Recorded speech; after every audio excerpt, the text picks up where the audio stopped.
Insurgent, Chapter 1. I wake with his name in my mouth, Will. Before I open my eyes, I watch him crumble pavement again, dead. My doing, Toby's crouches front of me, his hands on my left shoulder, the train tracks and rails, and Marcus, Peter, and Celeb stand on the doorway. I take a deep breath, and I am tempted to have some relief of pressure. That is the building on my chest.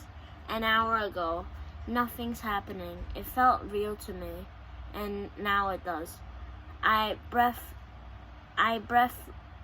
taken out, and pressure is still there.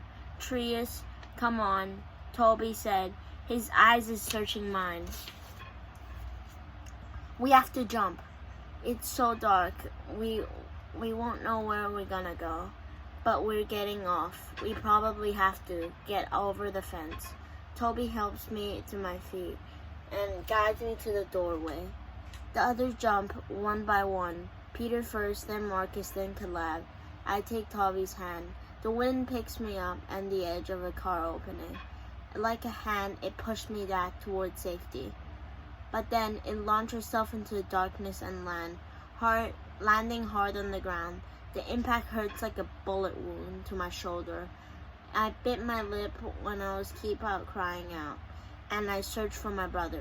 Okay, I said, and when I see him in the few feet away, rubbing his knee, he nods, and he sniffs his fencing and tears off, turns away. He lands in the grass and near the fence, several yards away from the worn path.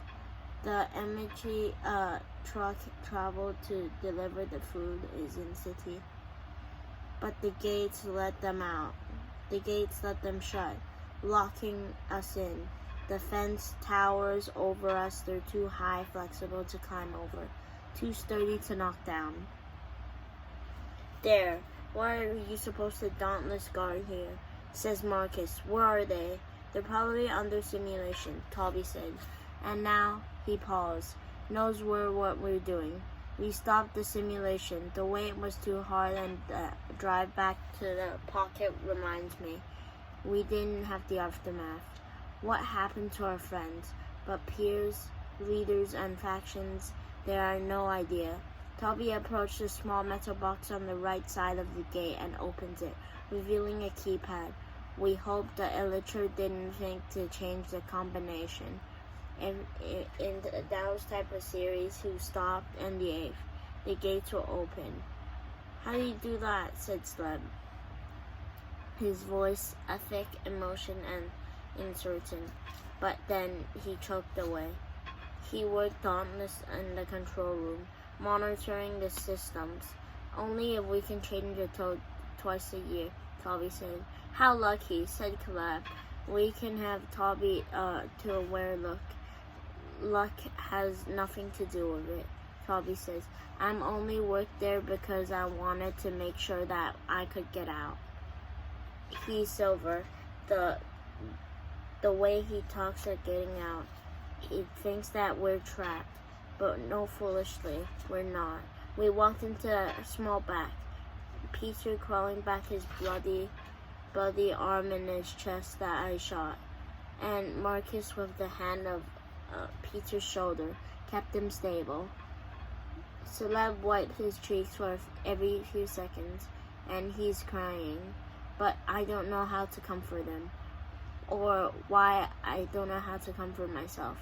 Instead, I took the lead. Toby silent on my side, and thought to not touch me in his steadiness.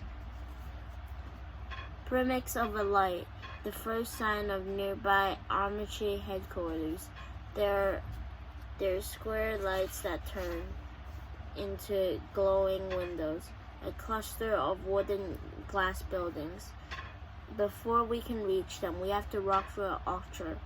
My feet sank to the ground,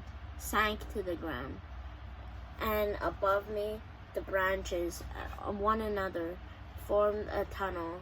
A dark fruit hang among leaves us, ready to drop. To the sharp, sweet smell of rotten apples and mixture with the scent of a wet earth in my nose. When we get close, Marcus leaves Peter's sidewalk in front. Now I know where to go, he says. He leads them to the first building and the second one. All the buildings except for the greenhouse that's made for dark wood and unpainted roof. I can hear the window opening and the contrast between laughter and stone windowless within me jarring. Marcus opened the door and was shocked to find the security weren't no more. If the Amarchi security was being raided, they have straight up line, trust stupidity, and this building is only gonna be squeaky and shoes. I don't know, I don't hear. Caleb is crying. No anymore. But then he went quiet about it. Marcus, before he opened the room, where's Joanna Reese, repressor of Amirsits, staring at the window, and I recognized her. I had hard to forget Joanna's face. Whether she has been once in 1,000 times, a scar stretched on the thick line, and her right elbow in the tip.